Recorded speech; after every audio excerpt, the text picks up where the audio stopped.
Here's another example of a great pinball machine. Bram Stoker's Dracula, off of the movie of the same name. If you haven't seen the movie, definitely go see it. This game, I absolutely love it. It's got some great callouts. It's got a real gothic horror look to it. The mist multi-ball is amazing. The whole idea where the ball just trails across this track here. I've never seen that since in pinball. It's really cool. It's got this little flap here underneath the shooter lane. You got your coffin lock. You got the main ramp up top. You got another ramp around here.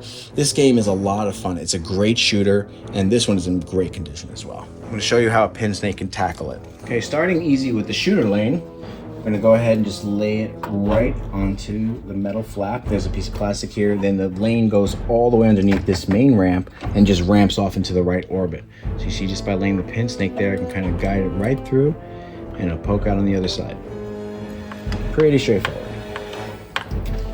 Your right orbit, which also is the 10 million, 5 million video shot, I'm just gonna feed the snake underneath the wire form here. Just bring it around and it's gonna pop out in the back. Now there's a one-way trapezoid gate there. You can hear me clicking against it. Don't go past it. You don't wanna get locked back there because it's almost inaccessible. Now, if you go and get a little bit past it, you can see I'm kind of clearing it, but I'm just gonna be very careful I won't lock there. You can also attack the pop bumpers while you're here. It's all pretty open, but it's covered by wire forms everywhere. So I'm just gonna feed the snake from the bottom bumper up into the right in lane, the right rollover lane. Do the same thing here. You have your little gobble hole back here where you get a lot of the modes or missions or specials, multi-balls. Let's go ahead and feed through here.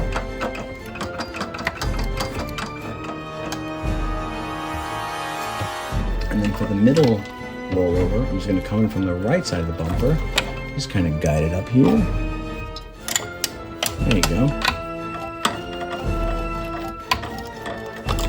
Pretty easy.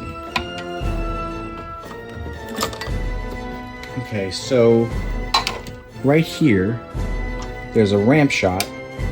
There's a flap there that goes into a gobble hole, but if the flap is down, you feed the snake up under the plastic behind his coffin and comes around the top here. I'm just gonna reach over and just clean that whole ramp. I'm only gonna clean behind the coffin. I don't have to clean the open area so much. I'm not gonna force the snake. The left ramp shot, pretty straightforward. It's all open. Comes around the back here. And just be careful, there's a plastic back there too. Actually, there's a diverter here, which drops down. It doesn't turn, it drops and guides it into the coffin. So I can clean underneath there. Now, here's a perfect example of a one-way switch. So with a one-way switch,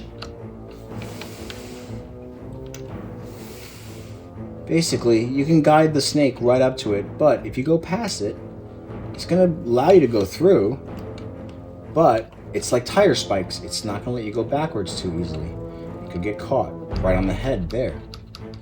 Now if I force that, I'm gonna end up bending that switch. So I'm actually just gonna lift it up a little bit farther, just by holding it just a fraction of an inch higher. And the snake obviously glides right back through. And while I'm here, I can even just put it in the lane, conform it to the lane, and go right back up to that switch again. You can clean the whole lane and the walls all at once.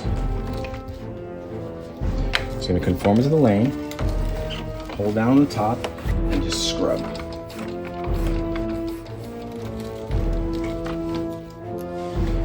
Okay, for the in lane, out lanes, this is pretty much straightforward. If you watch my other videos, it's always the same thing. I kind of go from the bottom of the flippers, feed it upwards, and just grab by the head and seesaw it. And then I'll do the same with the out lane. And go past it a little bit and just grab it.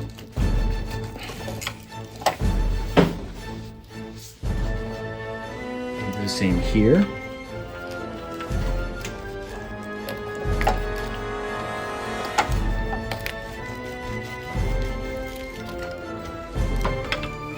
And again, pretty straightforward. Just grab by the head, grab by the tail, seesaw, back and forth, back and forth. Easy enough. That's how PinSnake can tackle Bram Stoker's Dracula. It's a great game. If you haven't played it, I highly recommend it. The callouts are fantastic. When you hear this thing screaming 1 million, 5 million, 10 million, and the entire game room just lights up. It's a lot of fun. If you get your hands on one, hold on to it. Again, thank you for watching.